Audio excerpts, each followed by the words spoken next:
Hello and welcome to my channel. Today I'm going to show you a LED floor light.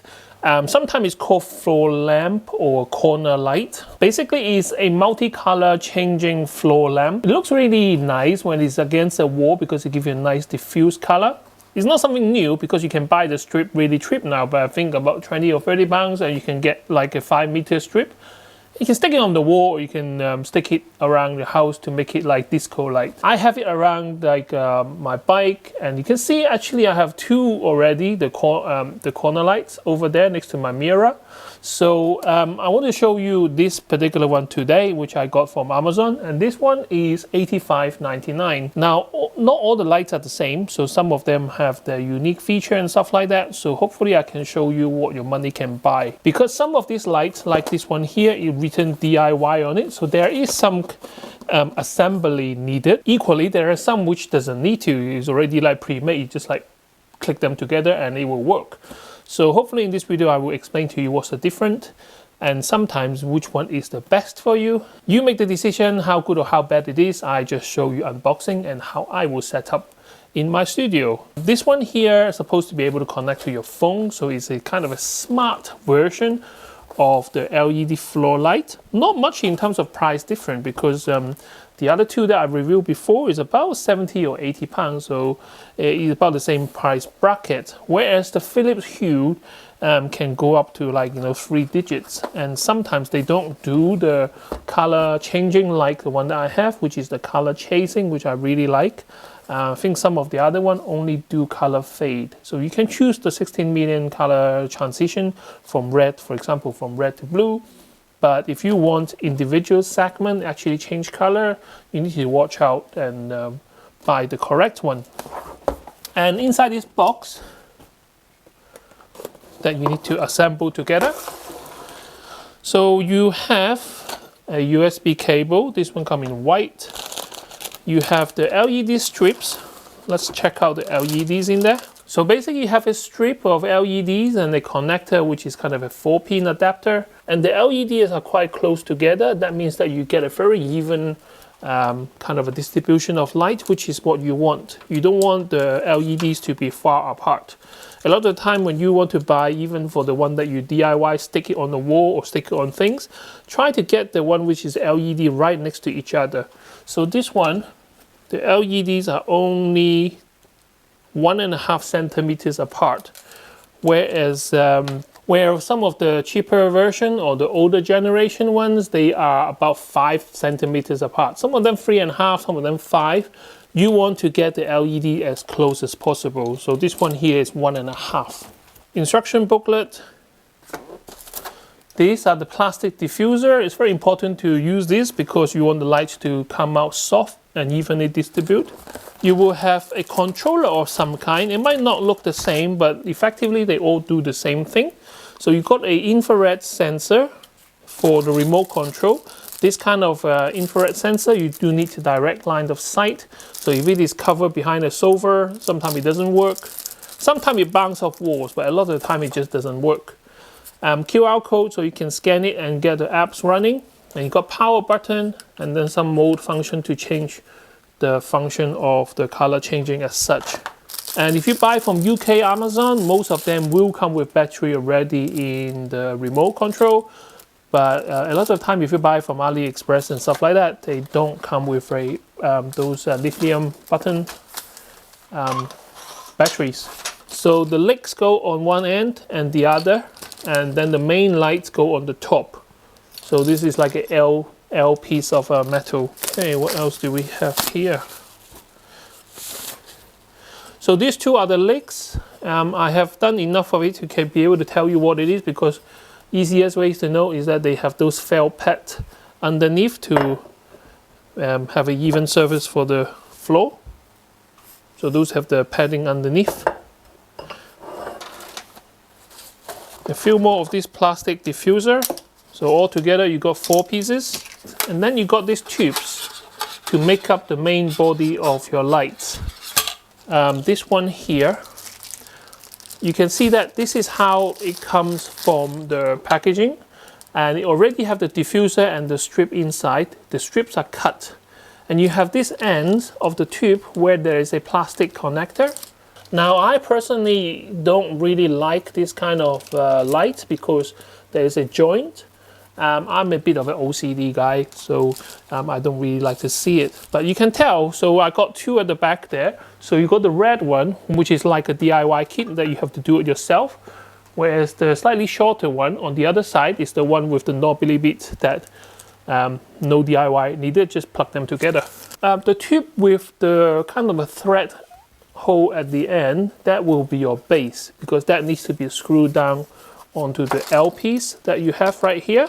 Every tube will have a slot where the U shape goes into, and then the next piece go onto the next one, vice versa, until the one at the end, there is no more top plastic piece because it doesn't poke into anything else apart from your end cap. And to put them together, all you need to do is line them up and push together. Doesn't matter if you get it wrong, you just open it and push it back in again. The metal is quite sharp, sometimes it will shave off some plastic. It's okay, just brush them off, it's no big deal. But in the inside, you do need to make sure it's clean because later on you do need to stick the strip down and you don't want the plastic pieces got stuck underneath the strip. Okay, so that's the long piece done. You lay it on the table. It comes with double-sided tape, you just peel it off and start to stick it down, but I always do a dry run to make sure that the manufacturer didn't mess up with the length. As you can see, now the strip is inside the rail, so let's stick it down. But I have to say, nowadays the LED strip, they are quite well soldered together. The components actually stay on the strip a lot better than before. So you can actually, press it down with your finger or your nails. Still, try not to scratch it because you don't want to scratch off the transistor. The transistor is actually programmable for each of the LEDs. So if you do damage the strip, you will find that you might have some which doesn't light up, or some of the light just doesn't respond to the color change. Okay, now that I'm happy that the strip are stuck down with the double-sided tape, and now it comes to the end part here. So this wire needs to come out from the bottom here, which is already a slot open. Alright, so this one doesn't come with a power supply because it's a USB power, so you just plug it into one of your power bank or your phone charger. Plug it into the wall socket. Alright, at this stage you just want to make sure that all the LED lights up. I'm not really fussed about the function right now. I just want to make sure that all of them light up and they are all even color. I think the trick is you press it, kind of compress it a little bit so it kind of goes into the slot and then expand.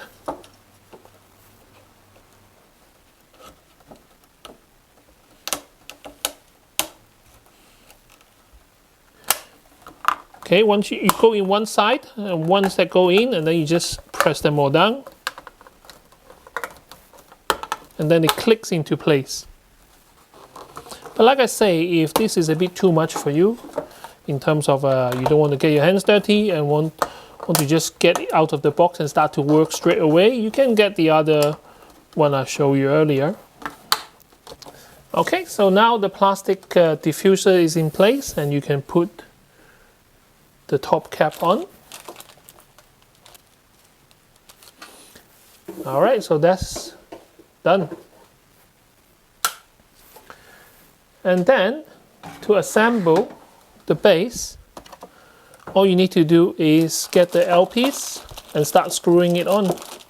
Make sure the wire is L-shaped tucked away from the base. And then you got the little kind of a grub screw which kind of tighten up the legs onto the main L brackets. It already comes with a L key, but I got my own one which makes it a lot easier to tighten, especially on this tight corner. Sometimes you do things like this and then you have to do it twice because, like heat shrink, connecting wire together. You always forget the heat shrink. Then you have to cut the wire out, or you have to leave with just electrical tape over the joint. I'm sure some of you will agree. It's a pain in the butt. Okay, so that's it. So that's the whole assembly. Oh, it looks much better. Even though I still get a lot of light from the garden as such, but you can already see from my shirt the color changing. All right, so let's open the app, Magic Lantern. Okay, so now I have my phone. So you got the color wheel here. So this is the 16 million color change that I was talking about. So you can choose whatever color fits you and your mood. Yeah, and brightness is so much easier to control with your phone.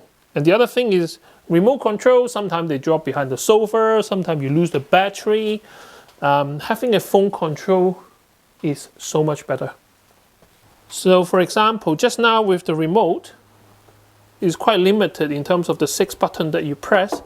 But on your app, it actually shows you, as you scroll through, the different function that it has on the menu. So at the moment it's one autoplay, and you can do like magic forward, magic backwards. It's a bit slow at the moment, but you can set the speed. 4 to 7 color energy. Literally you can be here like all day scrolling through and see whichever function that you want. I know it's a bit tacky, but some of these apps have some songs built in already that you can play, and it will change music according to it.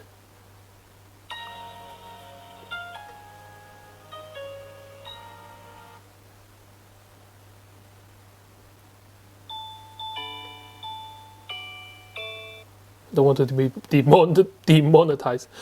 The other option is use the microphone. It's supposed to, but I have to tell you that it's not that good, because if you have a lot of noise, and it will just pick up the ambient noise, and it wouldn't to the beat or anything like that. But the option is there. There is a microphone built in that you can use, or you can use the microphone on your phone. You can see that if it is noisy, you can see more light coming out from the light tube. So that's about it. So about, I think, 20 minutes to get it set up. If you want to just set up some simple mood lighting, it's nice to have one at the corner of the room, and then it shines the light into a surface. A lot of people won't want to see it like that because it's not really pretty, at least for me anyway, because you can see the individual spots. But it really comes to light when you shine it against a wall or area. So this is 61.5 inch, let's say 62 inch and 157 centimeters tall. So 157 is the DIY version. Both of my DIY version is 157. The one that you don't need to assembly, they are a tiny bit shorter. To be fair, both of them will work nicely in a house. I know they say extra inch make the difference, but unless you compare them side by side, you wouldn't notice. I personally will go for this one rather than other, just because of the phone function. So you don't need to rely on a remote that you need to have line of sight. So if I'm sitting down on the sofa and this thing is at the back of the sofa, I don't need to point a remote to how I want to control it. I can just whip up my phone and do this and switch it on and off, for example. Yes, so strip wise, I have like a lot of this DIY strips thing you put behind the telly. I even make like, you know, custom make logo that they change color. I have them around the room for my gym, and I have it around a board like this. Close the LEDs are together. Now this one quite wide apart. So this one is the 3.5 centimeters or 35 mils apart. And those ones are 1.5 apart. So you can tell that the lights are a lot more even against the wall. You can see that. So this is the other DIY ones that I have.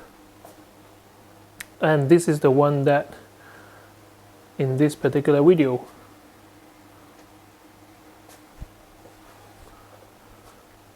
really nice and even light against the wall. This is the whole point of the opaque window.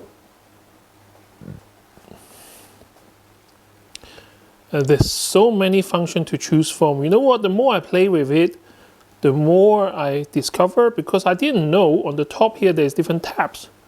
So you got basic function, curtain, transition, water, flow, run backwards. You can literally sit there for hours playing around with this, with all the different functions. And I guess this is what's special about this particular DIY version of the lights. So thank you very much for watching my video. Don't forget to share, like, and subscribe to my channel to help me grow. I can't wait to see you next time with more interesting gadget. Bye bye.